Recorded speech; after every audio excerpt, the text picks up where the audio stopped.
Nicodemus here. On today's episode, I wanted to go into the topic we were talking about earlier.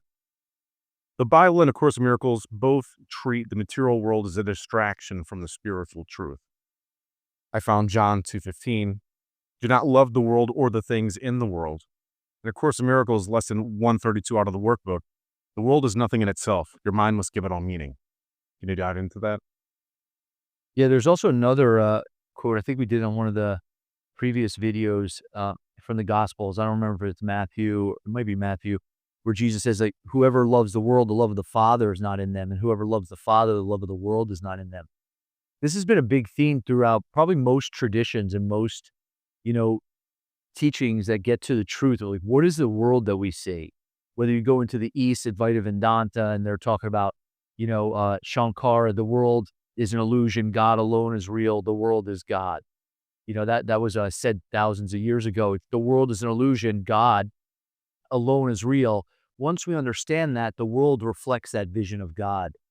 So, for us, it's a really important distinction because the world is what pulls us so much into our fear, into separation, or at least comes as a result of separation.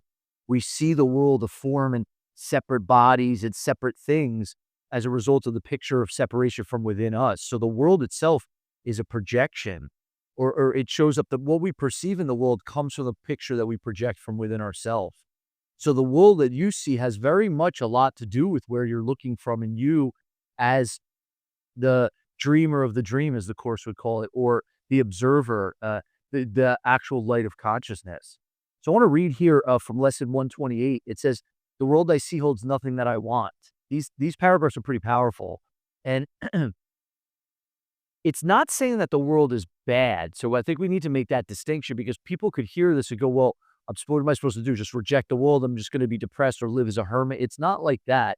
What what the Course is calling us to is to see the world from a different perspective. And if you think of it like a blank canvas, you're going to write you're going to write meaning on it. You can't get away from that. You're going to bring meaning to the world that you see.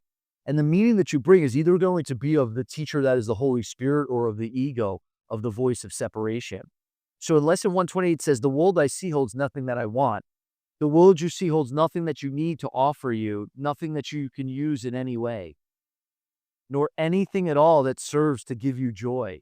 Now, a lot of people could hear that and go like, that sounds depressing.